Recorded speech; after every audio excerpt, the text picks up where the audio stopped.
Hola estimados amigos, un gusto una vez más poderles saludar. Estamos en la CONSAM 2020 virtual, el espacio donde todo Hispanoamérica se une para encontrar el vínculo entre la industria, la afición y la camaradería. Hoy es la oportunidad de Diego Albornoz. Diego Albornoz es un audiófilo de Argentina, que por años se ha ganado el respeto y la admiración de todos nosotros por ser una persona creativa, inteligente e ingeniosa que ha transformado su lugar de escucha de una manera muy especial. Él contribuye como escritor en la revista Audiofilia y más, y hoy nos va a decir cómo poder generar un ambiente especial en tu espacio y hacer ciertos ajustes finos. Por favor, Diego, dinos. Buenas tardes a todos. Antes que nada me quiero presentar. Yo soy Diego Albornoz, desde Argentina, y fui cordialmente invitado por la gente de la CONSAM 2020, que este año se va a realizar de manera virtual, por condiciones que todos conocemos, que es por la pandemia. Voy a estar en conjunto con 6 compañeros más, de un día cada uno, dictando una serie de charlas que consideramos van a ser interesantes para todos.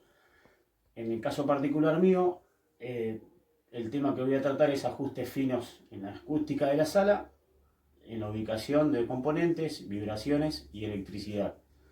Que es un tema que cualquiera puede hacer, salvo la parte eléctrica. Si bien yo no soy ingeniero electrónico ni eléctrico, sí conté con ayuda de gente que sabía lo que hacía, en base a mis consultas, y bueno, terminamos con una serie de componentes que considero que hacen diferencia.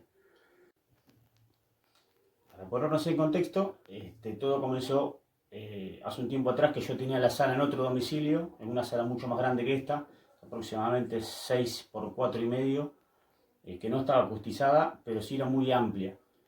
Y más o menos el equipo sonaba bien. Yo me había hecho una idea de cómo se hace, hacía mucho tiempo que yo tenía el equipo, sabía lo que rendía el equipo en esa sala.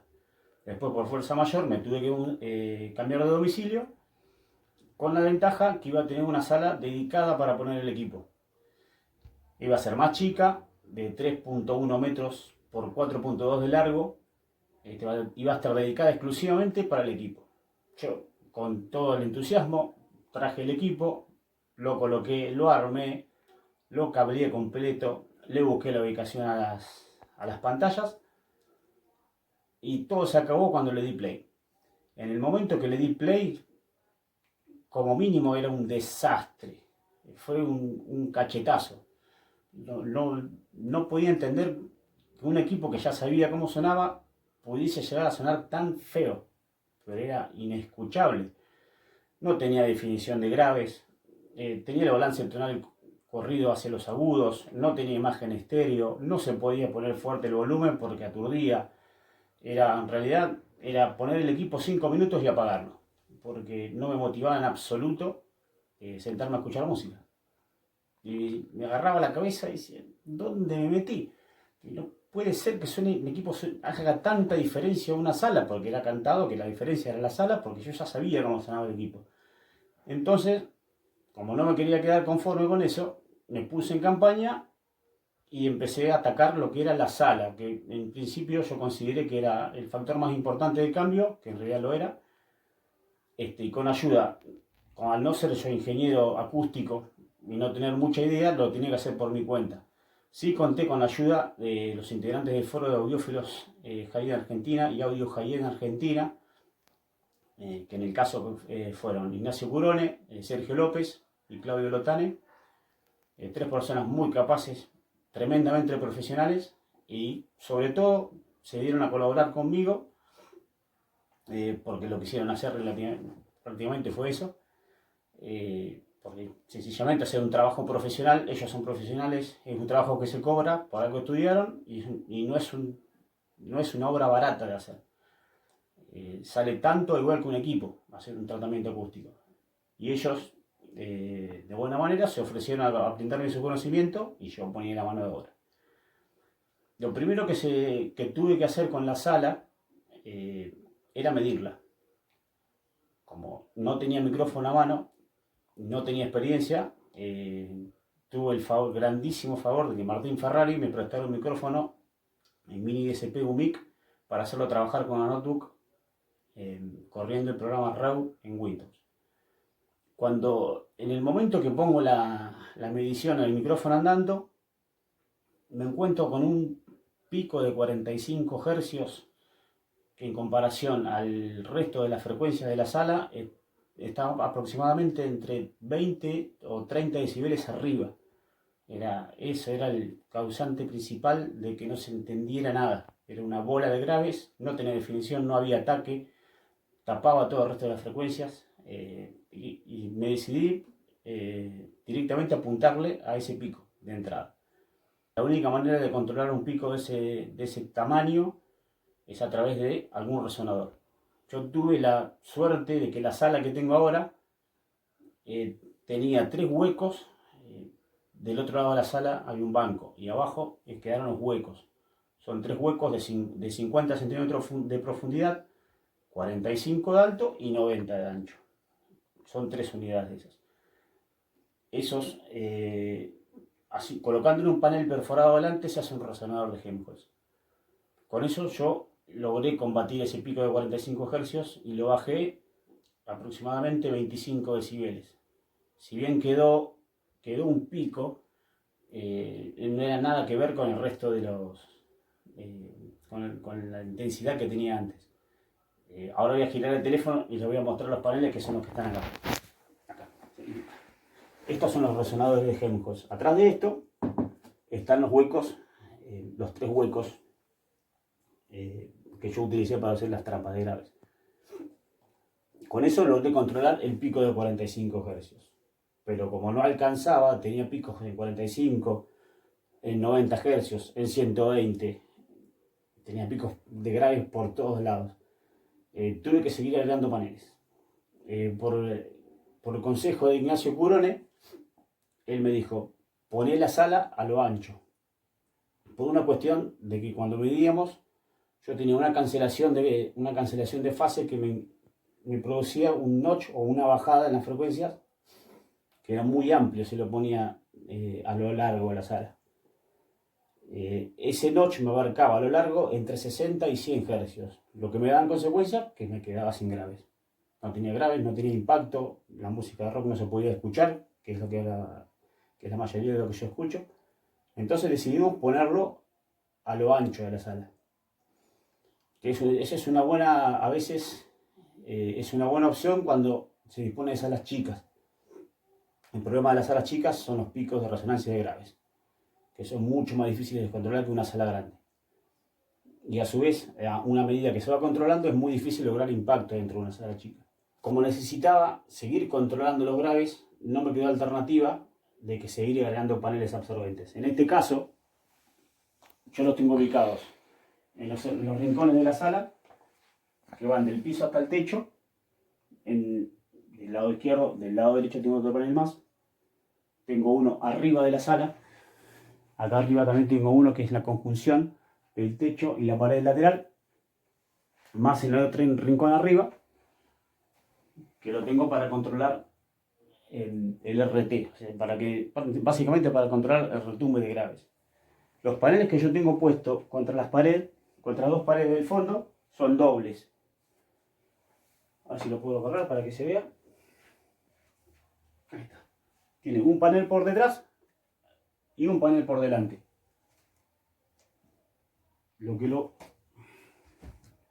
Bueno, tuve que editar el video porque casi se me cae un panel en la cabeza. Lo que les quería explicar es que las frecuencias para que trabaje un panel de graves o resuena o trabaja por volumen.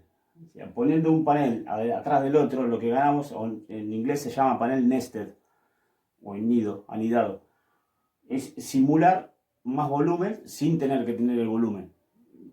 Termina siendo un poco más efectivo, no termina siendo efectivo como por ejemplo un resonador de Helmholtz. En la parte trasera, inclusive por el consejo de Ignacio, coloqué un panel absorbente a la altura de escucha que ayuda a mejorar el foco de lo que estamos escuchando adelante. Y tenía 2 paneles. Tengo 2 paneles, armé 2 paneles en 2 huecos que tenía en la pared, que son 2 resonadores, slot resonators. Son 2 resonadores de Helmholtz que los tengo sintonizados en 400 y en 500 Hz. Y después acá abajo tengo unos prototipos de unos paneles, de unos difusores, en los cuales, cuando Cuando tuve que dar vuelta a la sala, los tuve que dejar de usar, porque la verdad no me daban el resultado que yo pensé que iban a dar. En el caso mío, mis cajas son dipolos con cinta y tienen radiación posterior.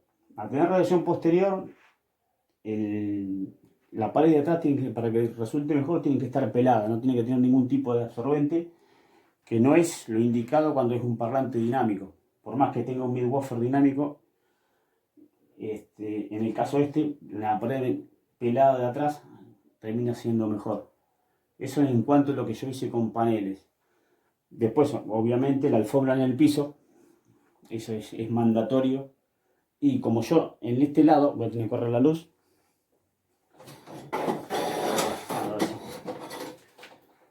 Perdón. En este lado yo tengo una abertura.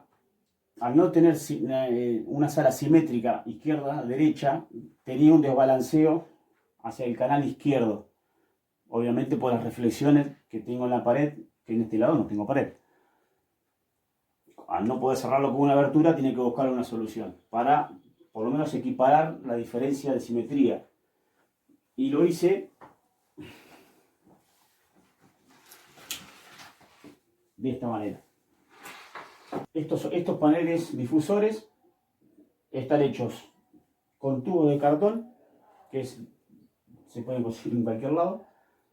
No necesitan ser computados ni nada, solamente la función de este panel es romper la primera reflexión.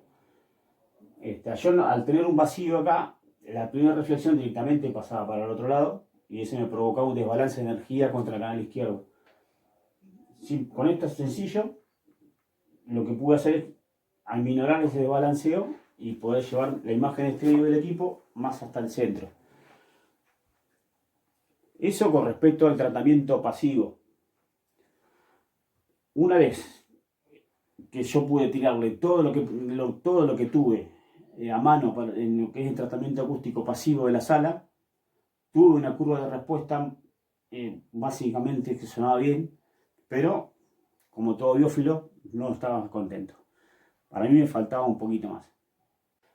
Como les decía recién, como todo biófilo es inconformista, si tenía determinada curva y no me terminaba de cerrar más que nada el balance tonal. O sea, tenía picos en agudos, tenía unos bachecitos en graves, unos picos chiquitos en graves. Al no poder tratar más la sala, tuve que recurrir a un DCP.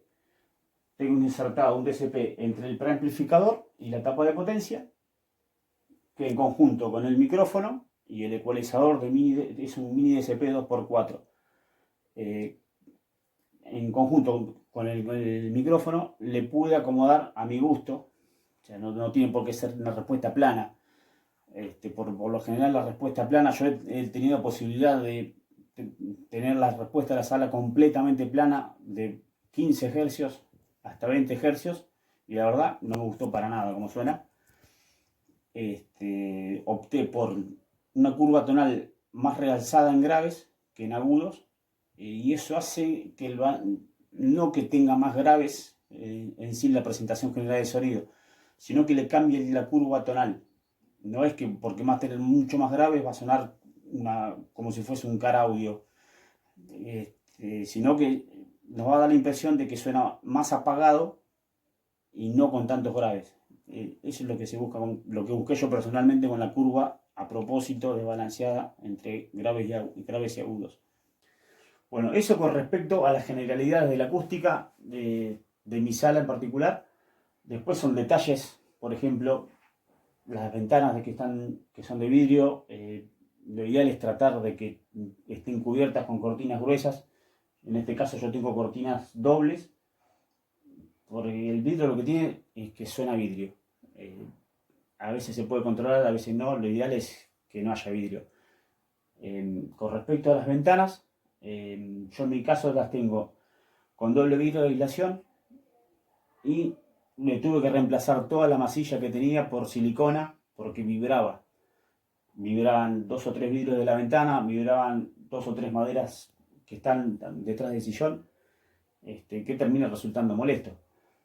La puerta de entrada también está aislada con goma de silicona, Es una puerta maciza de 50 milímetros. Y básicamente todo lo que busqué con eso era bajarle el nivel de ruido a la sala. Actualmente está en un nivel de ruido de noche aproximadamente de 13 o 14 decibeles A, y de día entre 32 y 35 decibeles A. Al tener esa diferencia de ganancia en sonido, en silencio, perdón, lo que nos estamos ahorrando son watts de potencia. No es lo mismo llegar a una presión sonora en el punto de escucha de 90 decibeles partiendo de un ruido de fondo de 14 que partiendo de un ruido de fondo de 50 hasta 90 decibeles en el punto de escucha. O sea, el rango dinámico se ve completamente acortado. Y para suplir esa diferencia hay que subirle el volumen. Y tenemos que, por lo general, los equipos a alto volumen a veces tienden a perder la curva tonal, a veces no. Y la otra es la audición. O sea, no es para nada recomendable escuchar más de media hora o una hora más de 90 decibeles porque ya entran compromisos de salud. Mi volumen de escucha normal es aproximadamente entre 80 y 85 decibeles cuando escucho jazz o clásico. Si escucho rock, por ejemplo, AC/DC, no lo voy a escuchar a 85 decibeles, lo voy a llevar a 95 o 100, que es hasta donde lo que dan las cajas en conjunto con el amplificador. Esas serían todas las generalidades de lo que yo hice en mi sala de escucha. Yo calculo que si bien esta sala de escucha es exclusiva para audio, algunas cosas se pueden aplicar, por ejemplo, en un living de estar, otras no, por una cuestión de que es un espacio de todos los días. Lo que yo les recomiendo es, si no hay manera de poner este tipo de paneles o difusores, la segunda opción y la más sensata es poner un DCP. Conseguir un micrófono que alguien vaya y mida y pues se puedan ajustar los picos, inclusive hasta conformar una curva tonal de gusto. En mi sistema en particular, o sea, el haber puesto el DCP fue la inversión en costo de equipos versus la performance obtenida por lejos mejor. No hubo componente que haya puesto en mi sistema que me haya cambiado tanto el sonido como un DCP. Estaba totalmente negado, yo me consideraba un purista completo del audio, o sea, estaba en contra del manoseo de la señal, de los ecualizadores, de los resampleos, y terminé del otro lado. Terminé usando un DCP, ecualizando, ajustando las frecuencias de corte del subwoofer y de las cajas. Hay que probar. Alguna alternativa, siempre probando con buen gusto, se pueden lograr buenos resultados en la parte acústica. O actuando con un DCP sobre los equipos. Eso sería todo en la parte de acústica. Ahora me gustaría entrar un poco más en detalle en la parte eléctrica, que fue lo que, si bien hice una mejora en el equipo, no fue tan rotunda como la acústica, pero me quedo tranquilo de que le estoy restando un limitante al equipo, porque yo siempre me baso en la comparación que tenía con la sala anterior, y esta sala el equipo suena mejor, suena mucho mejor, pero no es porque el equipo sea mágico ni nada, es que le fui sacando limitantes al equipo, a la sala de escucha. A medida que vamos sacándole limitantes, tanto sea la sala, la parte eléctrica, los accesorios, cables, control de vibraciones, etc., el equipo va a rendir al 100%. Y la verdad que sorprende. Yo tengo todos equipos de segunda mano, equipos viejos, salvo el DAC. Son equipos del año 90, equipos relativamente económicos. Y la verdad yo estoy sorprendido de que un equipo suene así. No es porque los equipos sean extraordinarios, sino porque le saqué todas las limitantes, tanto eléctricas, de sala y de accesorios. Y eso es un muy buen camino. Es lo que consideramos muchos acá, que es el high-end. El high-end no es una cuestión de acumular equipos caros, es una cuestión de resultados. Tanto sea un equipo sencillo como una apuesta compleja, un equipo sencillo y una apuesta a punto compleja, como el caso sería esto, tanto o como un equipo caro. Se resumen hoy mi pequeña explicación de lo que fue el tratamiento de la sala, me gustaría pasar a la parte eléctrica y todo el acondicionamiento eléctrico que le hice a mi sistema de audio.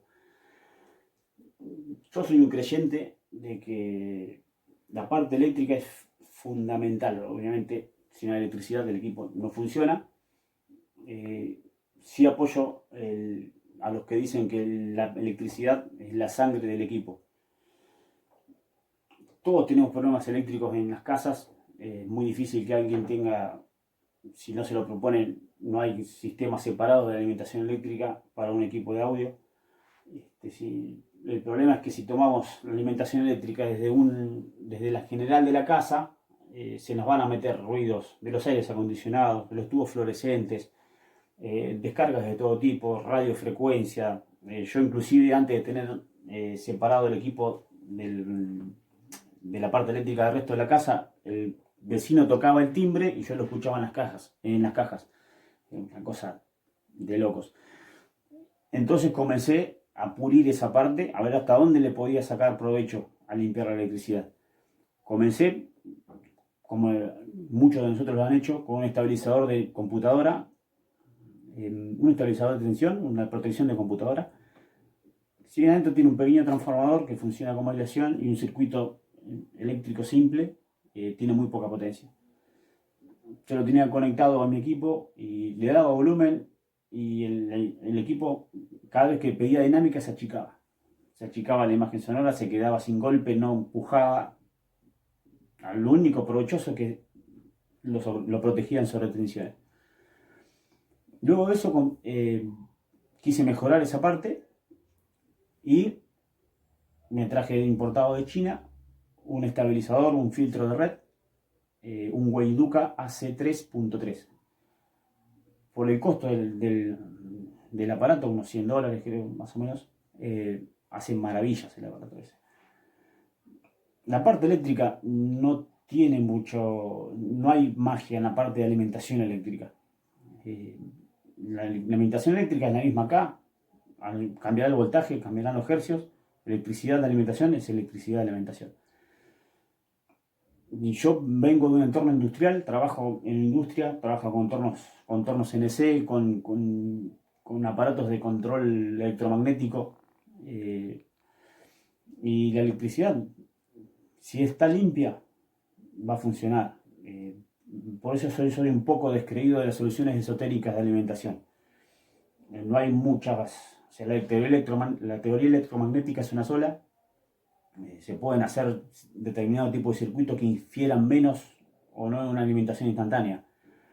Pero la base de limpiar un equipo, de limpiar la electricidad de un equipo y que el cableado sea suficiente para alimentar a los equipos, es para todos lo mismo. Y por eso vuelvo al caso de que el estabilizador Weiduca funcionaba muy bien, muy bien. Había unos detallecitos en la parte dinámica que no me terminaban de convencer, por lo que seguí mejorándolo. Pasé a un filtro que me hizo un amigo del foro, que es réplica, bueno, es un filtro réplica. Mejoraba la parte de Weiduca, pero no tenía filtrado. O sea, eran bobinas y capacitores, no tenía ninguna otra cosa. Y para mí la solución ideal sigue siendo un regenerador de corriente en alimentaciones de baja corriente, de baja potencia. Como un regenerador de corriente está total y completamente fuera de mi alcance, sí me gustaría tener uno, necesitaba encontrar una alternativa. No me iba a quedar quieto hasta que no lo encuentre una alternativa. Y investigando, leyendo, terminé con los transformadores de aislación. Transformadores de aislación de 1 a 1. Entra 220 volts, salen 220 volts, entra 110, salen 110. No protegen contra subidas y bajadas de tensión, sí contra sobrepicos de tensión. Tener un transformador de aislación adentro que alimente el equipo es básicamente tener el transformador que está en la puerta de la casa adentro. O sea, todo lo que del transformador de aislación hasta el transformador de la calle, sea la interferencia que sea, llega hasta el transformador de aislación y ahí se corta. De ahí para atrás es energía limpia. Los transformadores de aislación son aparatos grandes, pesados y muy ruidosos, muy ruidosos. Yo tuve la suerte enorme de conseguir un transformador de aislación Topaz de 2.5 kilowatts. Es un transformador de aislación que se usa en instrumentación y en laboratorio. Lo pagué a precio de chatarra, porque fue la verdad, me lo vendieron por peso. Es un transformador de 2.5 kilowatts que pesa 35 kilos. Es un monstruo de este tamaño. La única desventaja es que no se fabrica más desde 1985. Yo lo tengo colocado en un sarcófago fuera de la sala porque es tanto ruido que hace que no lo pude de ninguna manera de ponerlo dentro de la sala. Esa es la fuente principal de alimentación de mi sistema, de la parte de reproducción de fuentes, DAC, PC y preamplificación. Yo los amplificadores los tengo conectados directo a la pared, tanto el amplificador, mi amplificador ProSeed, que está acá abajo, más el amplificador en clase D, que es el que está acá abajo, que uso para los subwoofers. Esos están puestos directamente a la pared. Más que nada porque yo los he colocado en la zapatilla, en el distribuidor de alimentación del transformador de aislación y pierdo dinámica. Directo a la pared, el resultado es otro, o sea, tiene más pegada, sobre todo de clase D de los subwoofers. Y a mis cajas que no son particularmente vivas, le viene bien un poco más de energía. Después, lo que yo hice, desde el transformador de aislación hasta el distribuidor de tensión, es utilizar un cable industrial, que es este que tengo acá, que es un conductor de 4 cables de 2.5 milímetros cuadrados. Y el cable rojo que se ve por fuera es el cable de masa, que tiene supuesta tierra independiente, un cable de 6 milímetros. Es un cable industrial, no quería compromiso de ningún tipo, necesitaba, a ver, no se ve mejor acá, necesitaba mantener la impedancia constante, o sea, lo más baja posible, la menor diferencia de impedancia desde la salida del transformador hasta el distribuidor de corriente. Entonces opté directamente por ese cable industrial, que no me voy a quedar corto con eso de ese cable, yo puedo colgar 3 soldadoras, que no va a pasar nada, y terminan en este distribuidor que tengo acá atrás. No sé si se alcanza a ver ahí. Es un distribuidor de corriente que me fabriqué, porque en el mercado no conseguía ninguno que no tenga protecciones. O sea, este distribuidor de corriente viene el cable con un conector IP44 industrial, ahora se lo voy a mostrar. Bueno, aquí me fui a buscar las fichas que tenía, que no tenían los cables armados. Esta es una ficha estándar IEC, que es una ficha audiófila bastante poderosa, por decirlo de alguna manera. Y esto es una ficha IP44. Como ven, la diferencia esto es una bestia. Más que nada, las quise colocar más que no porque fuese a aguantar la tensión, que fuese a aguantar esto, sino porque los contactos metal-metal son muchísimo más grandes que el contacto metal-metal que puedo llegar a ver dentro de esta ficha. Y esta ficha soporta cable pelado de 4 milímetros sin problemas, y esta 2,5. Con este tipo de conectores y este tipo de fichas, lo que busqué es mantener constante la impedancia, como lo había dicho antes. Cualquier cambio de diámetro, cambio de conexión, protecciones, fusibles o lo que fuese, cambio de diámetro de cables más que nada, provocan cambios de impedancia, y en este caso traté de mantenerlo lo más constante posible. El distribuidor adentro tiene cables de 4 milímetros que no los conseguía en los distribuidores comercialmente disponibles. Entonces decidí armármelos por mi cuenta. En este lado tengo otro transformador de aislación, que este es de 500 watts, también con su distribuidor, que alimenta la bandeja, el Blu-ray, el M y la fuente de las PCs. Y el disco rígido de las PCs también. Eso con respecto a lo que yo hice en conexiones eléctricas. También me gustaría decirles que yo, o sea, si bien creo en los cables de alimentación, a mi entender y a mi parecer, tiene un impacto en la calidad final de sonido. No es un impacto determinante, o sea, como el resto de los cables, que si bien creo en los cables, para mí ningún cable es determinante, como vale decir, me gasto $1.500 un cable y voy a tener $1.500 de diferencia contra un cable de 100. Es cuestión de sinergia. Y yo opté por los cables de alimentación, salvo en el del DAC, construírmelos. Usé cable de muy buena calidad, cable normal, con un trenzado en particular, y es lo que yo tengo armado con todos mis cables de alimentación. Un detalle por ahí que yo no lo he visto mucho, que tiene que ver ahí en la conexión del distribuidor de corriente.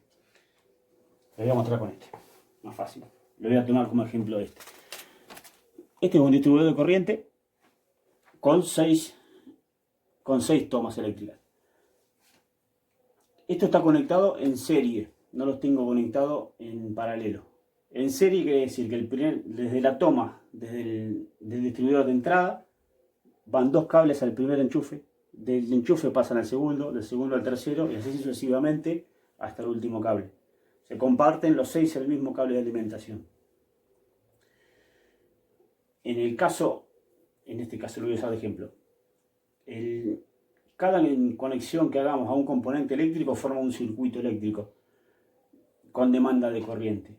En el caso de la parte de control y de reproducción, yo tengo colocados el preamplificador en primer lugar. Después de hacer toneladas de pruebas, porque en realidad no quería creerlo hasta que terminé convenciendo de que era así, el preamplificador conectado en primer lugar suena distinto que conectado en el último. No se sabe bien a ciencia cierta por qué, pero aparentemente es por la carga que tiene cada conector con respecto a lo que tiene conectado. Y en general el primer conector suena más dinámico, el del medio suena en promedio y el último suena más blandito. En el caso del DAC, yo tengo un DAC acá abajo. Este es mi DAC, es un Denafrip Ares. Es un aparato que yo considero excelente por el costo que tiene. Tiene una pega que el agudo es un poquito duro. Nos hemos juntado en casas de audiófilos, amigos, con Eduardo Cabral, particularmente con Eduardo Cabral y Jorge Peralta, a comparar este DAC, y yo me fui con todos los cables de alimentación. Le probamos todos los cables habidos por haber de conexión coaxial digital. Todos sonaban distintos y había un detalle que no nos terminaba de convencer a ninguno de los tres. Hasta que saqué un cable Acufake réplica chino, que yo sabía que había muchos usuarios del área que usaban ese cable en particular, y cuando lo saqué se rieron. Dice, ¿qué vas a hacer con ese cable? Vamos a probar con este cable, le digo. Y probamos el cable, santo remedio.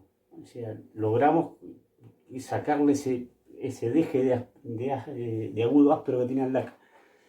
Y yo tengo puesto con el cable Acufake réplica en el último lugar del distribuidor de corriente, que es el lugar donde más redondo me resulta el sonido. Si lo pongo adelante me resulta un poquito más duro, en primer lugar del distribuidor. Si lo pongo atrás me termino cerrando en general el timbre que logra el DAC. Esos son pequeñísimos detalles que a veces al conocer uno al milímetro el equipo se puede llegar a dar cuenta de que cambian o no cambian. Después, bueno, ahí creo que sería básicamente todo lo que hice en la parte eléctrica del equipo. Muy bien, ahora me voy a sentar, voy a estar más cómodo cerca del equipo para poder hablar un poco de lo que hice con el control de vibraciones de los equipos. Al tener altavoces o bocinas dinámicas, obviamente mueven aire y ese aire que se mueve va a hacer resonar cosas.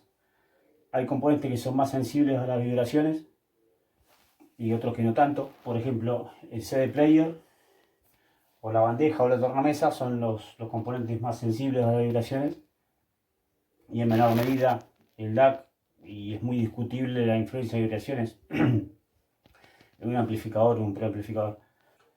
Las vibraciones se transmiten por aire, y voy a tomar por ejemplo en este ejemplo el CD player. Si quieres acercarte, mejor.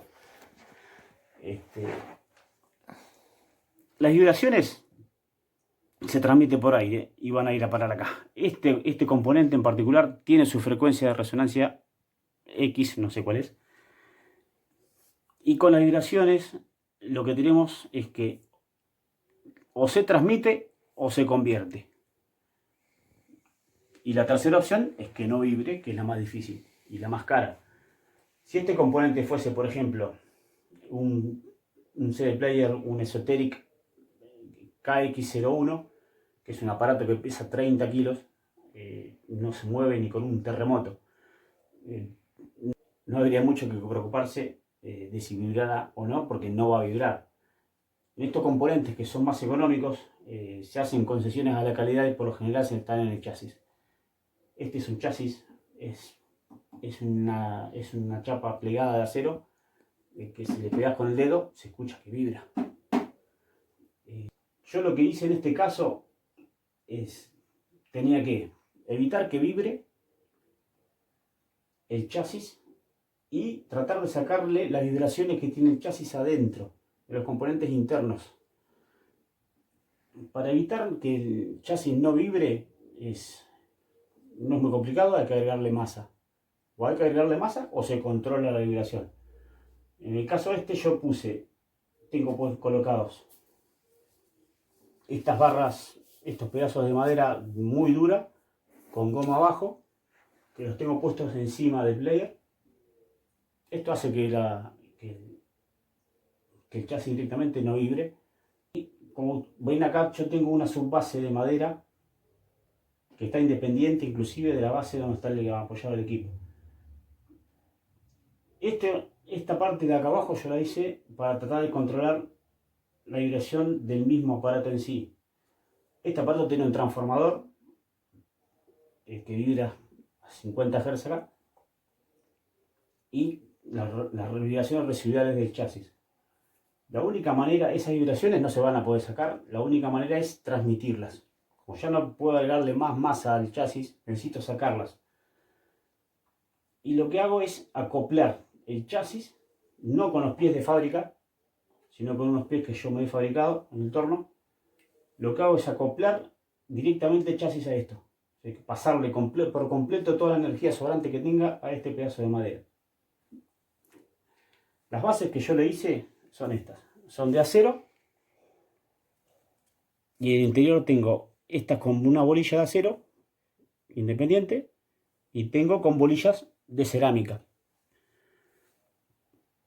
Esto lo que hace es generar un paso lo más directo posible desde el chasis a lo que esté apoyado abajo. En este caso es este bloque de madera.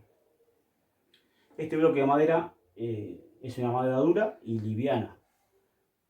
O sea, se podría haber puesto un bloque de granito, pero el granito es muy denso y no vibra.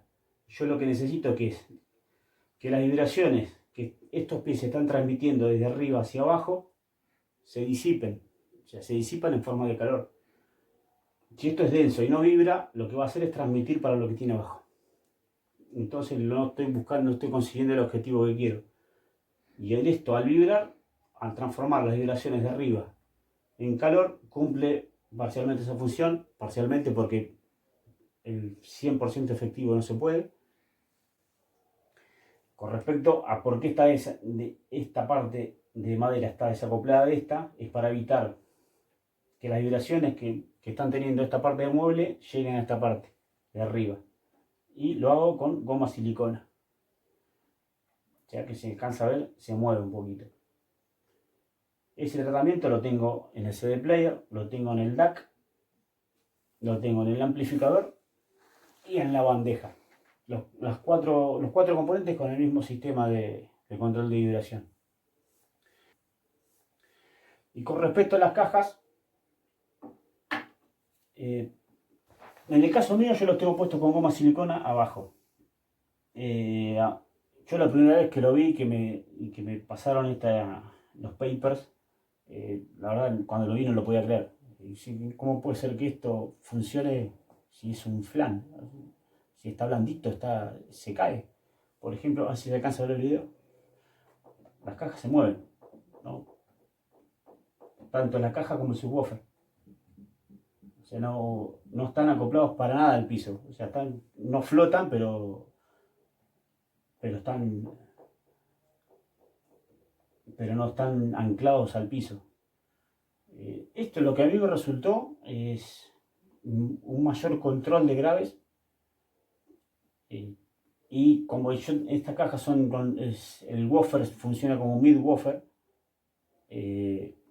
al colocarle la goma de silicona abajo, logré una apertura y una claridad de medios que no las tenía. Yo lo tenía puesto con Spikes y la verdad no tenía esta claridad que tengo en este momento, y lo voy a dejar así, porque hasta ahora es la manera más positiva que encontré de poder poner la caja en el piso. Eso con respecto, básicamente es todo lo que hice en la sala, todo el tratamiento que le pude brindar a mi equipo para tratar de no extraer el 100%, sino que funcione sin ningún tipo de limitación que no sea la propia del equipo. Con el resultado estoy más que contento, y no me queda más que agradecerle a todos los que me han apoyado en este proyecto, que sigue en continua mejora. Y sobre todo, bueno, a la gente de la CONSAM 2020 que me dio el honor de poder estar en su convención este año. Muchísimas gracias, les mando un saludo a todos de Argentina.